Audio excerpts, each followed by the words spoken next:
मर्जिया पठान आज अमृतनगर नाके पर स्वीडन में कुरान जलाने की प्रतिक्रिया आप लोगों ने जो है ये स्वीडन के तमाम पोस्टर्स है रास्मस पेलुडून जिसने ये कुरान जलाया ऐसा जो अपराध उसने किया है उसके खिलाफ आप लोगों का ये आंदोलन है। भारत सरकार से इस मुद्दे पर किस तरह की मांग करते हो आप?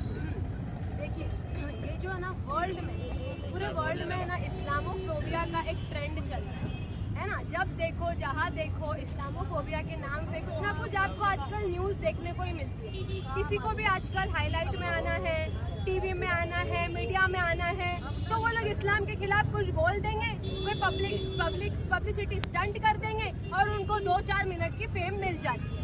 तो जो स्वीडन में जो ये कुरान जलाने की जो पालूडेन इन्होंने जो किया है इस पे मैंने रिसर्च की, इन्होंने ऑलरेडी पहले भी 2-4 बार ऐसा कर चुका है। इन्होंने ऑलरेडी 2-4 बार ऐसी कर चुकी है और स्वीडन गवर्नमेंट जो माफ़ी मांग रही है कि हम उनके बिहाफ पे माफ़ी मांगते हैं तो हमको उनकी माफ़ी बिल्कुल भी एक्सेप्टेड नहीं है। क्योंकि अगर पहले जो इंसान ने ऐसा कर चुका है आपने अभी तक के उनके खिलाफ कोई एक्शन क्यों नहीं लिया? वो बार बार ऐसा कर रहे हैं। वहाँ पर भी तो मुस्लिम पॉपुलेशन रहती है, वहाँ पर भी 4% मुस्लिम पॉपुलेशन है। तो आप की तरफ एक्शन क्यों नहीं लिया? मेरी ये मांग है, सिर्फ इंडियन गवर्नमेंट से ही नहीं, देश भर से, पूरे वर्ल्ड से ये मांग है मेरी कि आप लोग इंटरनेशनल लॉ बनाओ जिसमें जो आजकल ये चल रहा है, लोगों के रिलीजियस सेंटिमेंट को हर्ट करने की जो प्रक्रिया चल रही है, इसके खिलाफ ऐसा ना हो, इसलिए एक इंटरनेशनल लॉ फॉर्म होना चाहिए। नहीं तो वो दिन दूर नहीं कि बड़ी बड़ी जंगे एक इंसान के पागल इंसान के पागल स्टेटमेंट या पागल एक्शन की वजह से बड़ी बड़ी जंगे छिड़ जाए। नहीं, यूएन ने ऑलरेडी कह दिया है कि फ्रीडम ऑफ स्पीच का मतलब ये नहीं है कि आप जी, किसी भी मतलब का फ्रीडम ऑफ स्पीच का मतलब ये नहीं है कि आप कुछ भी बोल दो, रास्ते चलते को आप गाली बक दो, क्या ये फ्रीडम ऑफ स्पीच है? महशर क्या कहना चाहेंगे इस मुद्दे पर? नारे तकबीर! अल्लाहू अकबर! देखिए, सबसे पहले तो सब लोग बहुत आसान हो गया लोगों को, अगर किसी को अपने आप को फेमस करना है तो इस्लाम के बारे में कुछ भी शब्द कह दें, कुछ भी प्रसिद्ध शब्द कह दें, वो अपने आप को फेमस कर लेते हैं।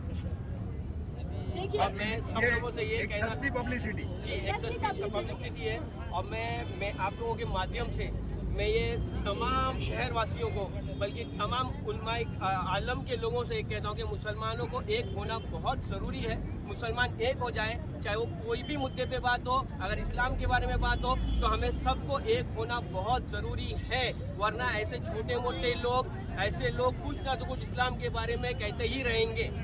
महशर और मर्जिया, एक सवाल दोनों से मेरा कॉमन ये है, जिस तरीके से नीदरलैंड के बाद स्वीडन, ये दो कंट्रीज में लगातार कुरान जलाने की ये घटनाएं जो हो रही है, उसी तरह से पिछले एक महीने में ऑस्ट्रेलिया के अलग अलग शहरों में मंदिरों पर हमला और तोड़फोड़ करने की घटनाएं हुई है।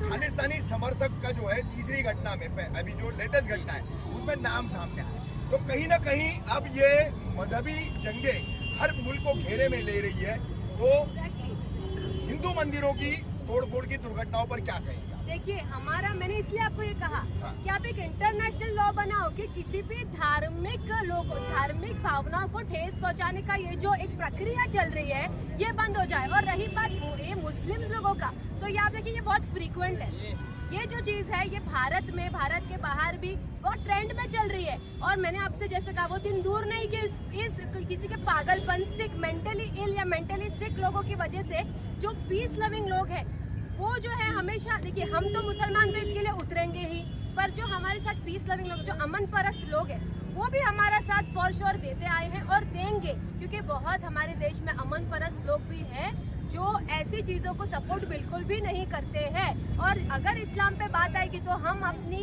जान और माल को भी दाव पे लगाने के लिए हमेशा आगे रहेंगे, चाहे आज हो, कल हो या जिंदगी में कभी भी हो।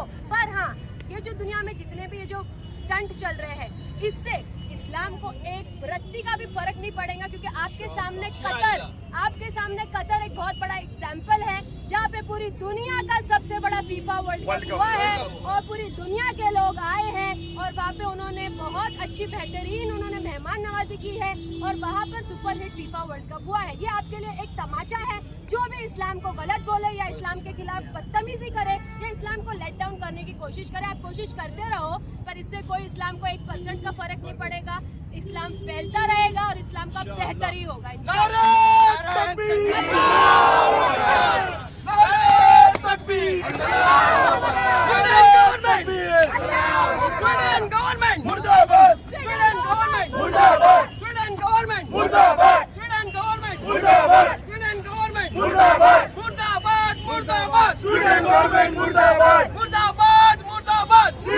मुर्दाबाद।